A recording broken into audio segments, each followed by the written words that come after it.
I need to hold the mic. All right. Greetings. Who are you? What do you do? Why should I hire you? What's your story? Let me tell you why I ask these questions.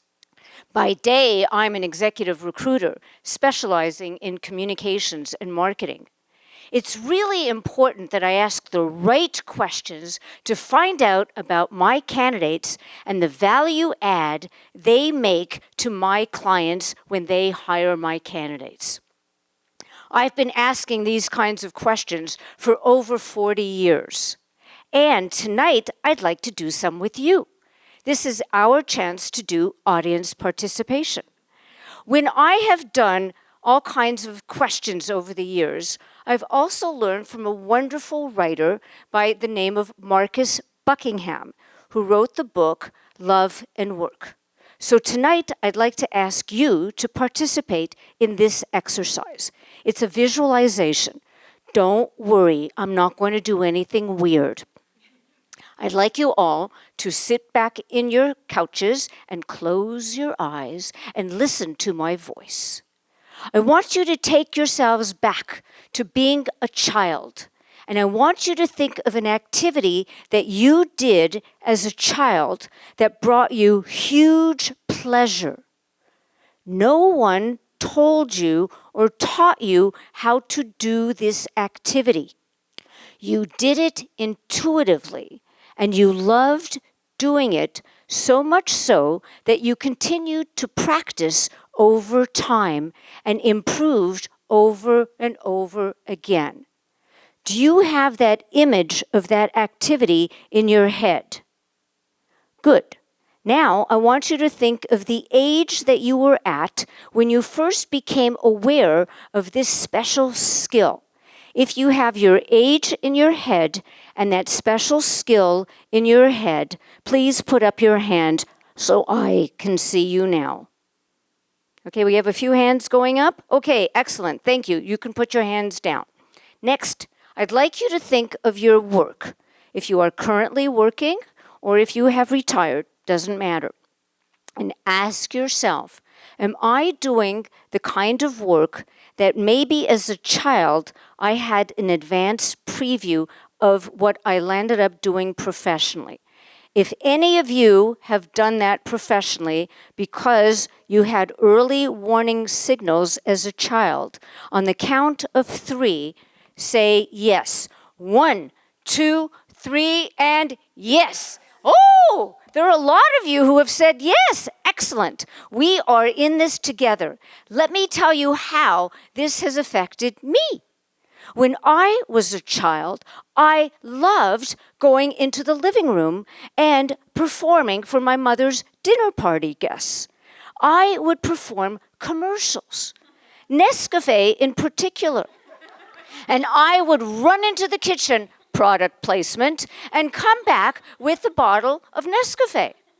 And the audience would roar with laughter and give me a huge applaud. I was on my stage, and I loved performing for my mother's dinner party guests. How did I know that when I was age 5 that I eventually would go into the recruiting business and recruit in advertising? I knew it at a young age. It just took a few years to catch up with me. So here I was performing, and I loved to perform. I spent my entire youth performing, storytelling, drama programs, taking the first ever communication arts class in my high school in Montreal. I did workshops, seminars, conferences, mentors. I adopted them as my mentors so I could teach and learn at the same time. I even traveled, and in that second, I will tell you a little bit more about the travels. So here I am, 16. I want to go to Israel. There was a group trip going, and I asked my mother, do I have permission to go to Israel? She looked at me and she said, Lini, if you want to go to Israel, why don't you wait until your husband can take you? My husband? I'm 16 years old. How long do I have to wait until I get married? And then I started thinking, wait a minute, what if I never get married? Then I can't go. I'm going. And she gave me permission to go. Over the years, I started to travel. The curiosity in me, the desire to travel, to meet new people, come back and tell their stories. And I was on a quest to see the world. I went to Mexico. Actually, I performed there 25 times at Rancho La Puerta in Mexico. I went to England, France. I went to Italy, Switzerland. I went to Germany. I went to the former Soviet Union 3 times. I went all over Hawaii, the South Pacific, halfway through the Panama Canal. I went to the Galapagos Islands. I went to Peru. I went to Ecuador. And I love traveling and coming back and telling people stories. The years passed. And then one day, a friend of our family was in Chicago for the Radiological Society of North America trade show. And we're driving. And he looked at me and he said, "How come you're not married? What happened? What went wrong?" What went wrong? And I'm sitting there looking at him. It's like, would he have asked me the same question if I was a man? So, over the years, I started to say, I'm the woman who counts, and I'm living the life that I want to live.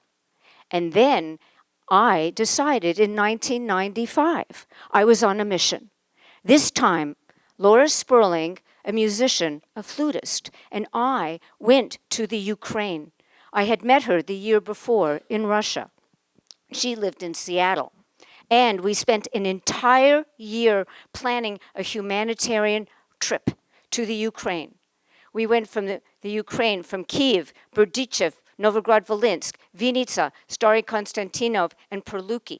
We had a driver and a van and a student who could translate from Russian into French. And into English. And we traveled all over and we stayed with local families and we did performances. And I came back and I told their stories. And it made a huge impact on my life. Then the year 2000 came. I decided to start my own business as an executive recruiter. And this time, I was using storytelling techniques to help my candidates prepare for jobs. And I was doing workshops and seminars and conferences and traveling all over the country. I loved being able to transmit the value of the story, make it sticky in the brain and touch the heart, and you will always remember the story. And then what happened? There was another opportunity. It was then called Story Slam. And that was my opportunity. That was my wild card. In the year 2023, 2024, I had the opportunity to audition. And I got in. And then I did 2 more. I did 3 Story Slam competitions. And then it came to this one. And I'm thinking, what am I going to do? Well, just last week, I celebrated a huge birthday.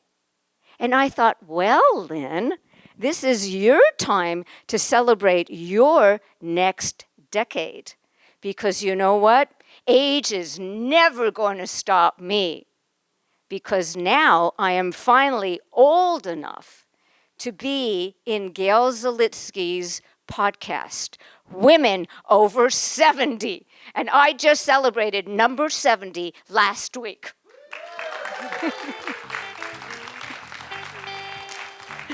Thank you.